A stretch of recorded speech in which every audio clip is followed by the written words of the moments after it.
Vamos agora discutir o último quesito que ficou faltando com relação à natureza da luz, que é a polarização. A gente mencionou já rapidamente o significado de polarização, né? Que é a direção do campo elétrico, no caso é direção no sentido mesmo de reta suporte, né? Porque não, cada hora está apontando num sentido diferente, aqui está apontando para cima, aqui está para baixo. Então a gente chama de polarização essa direção Y, que hora o campo elétrico está apontando para cima, hora para baixo. Isso está no contexto dessa onda em que o campo elétrico está aqui paralelo ao J sempre. Mas na verdade a gente sabe que J chapéu, né? É o direcional da direção Y. A gente sabe que qualquer superposição de ondas planas também é uma onda eletromagnética, também é uma solução das equações de Maxwell. Então, no geral, você poderia ter essa seta apontando em qualquer direção, inclusive em mais de uma direção simultaneamente. A gente chama de uma onda linearmente polarizada quando ela está exatamente nessa situação, em que ela, em qualquer ponto do espaço, o campo elétrico aponta sempre na mesma direção. E ela pode estar linearmente polarizada, por exemplo, na direção Y, na direção X, ou numa direção em ângulo qualquer. A gente já viu expressões para campos elétricos em ângulo também. Então, a gente chama de linearmente porque está numa linha. No caso mais geral, a onda pode ser não polarizada, ou seja, não ter uma direção preferencial. Se você olhar num ponto qualquer, cada hora o campo elétrico está apontando numa direção diferente. E esse é o caso mais comum. A luz que vem de uma vela, ou do sol, ou da maior parte das fontes luminosas, é desse tipo, é não polarizada. Uma forma rápida de representar uma luz não polarizada é dizer que tem componentes tanto num eixo quanto no outro. Claro que não pode ter componente no eixo de propagação. Então, aqui estão mostrados os eixos Y e Z. No eixo X não tem componente nenhuma. Mas, a princípio, Y e Z poderiam estar igualmente presentes. E a gente representa a luz polarizada como um eixo só, né? Linearmente polarizada. E aí bota esse eixo na direção da polarização linear, seja lá qual for. É, então, se a maior parte das fontes é dessa forma, como que de fato a gente tem essa luz linearmente polarizada?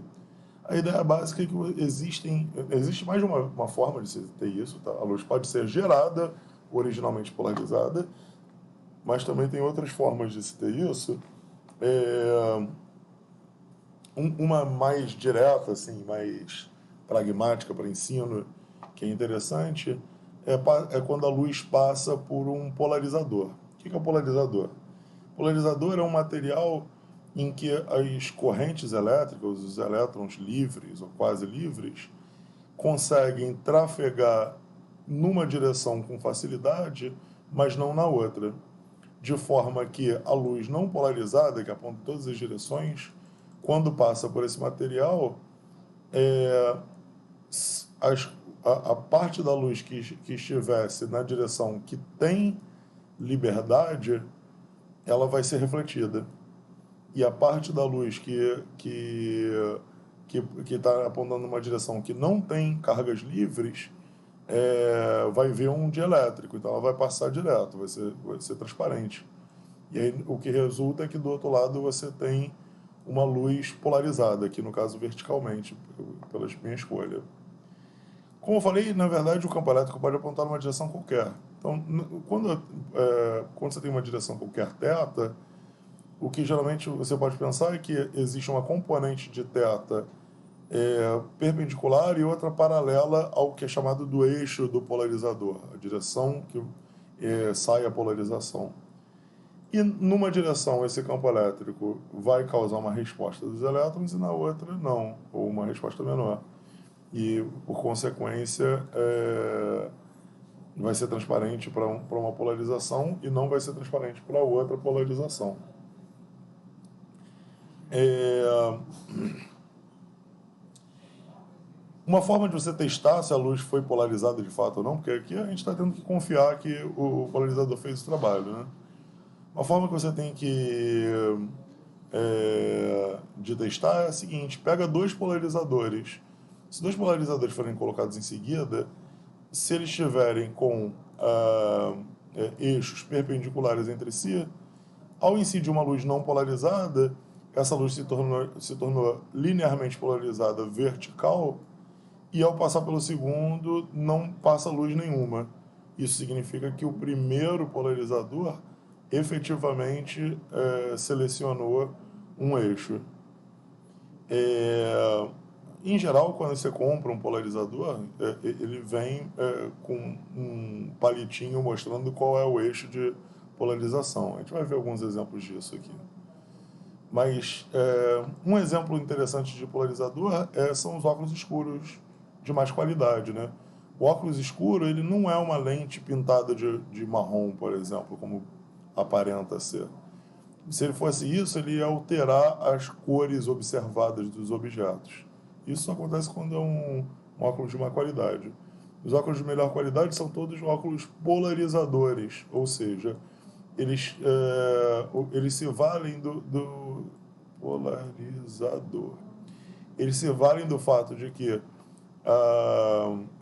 só de selecionar uma das polaridades da luz já vai fazer com que, pelo menos para a luz que é totalmente não polarizada, que tem igualmente em todas as direções, vai fazer cair pela metade a intensidade, né? Porque só as componentes ao longo de um dos dois eixos é que vão passar. Agora, mais do que isso, tipicamente se faz o óculos com a polarização vertical. Por quê? Porque a gente vai ver logo adiante, em outras aulas, que a maior parte da luz a luz que vem do Sol, ela está polarizada, polarizada em todas as direções.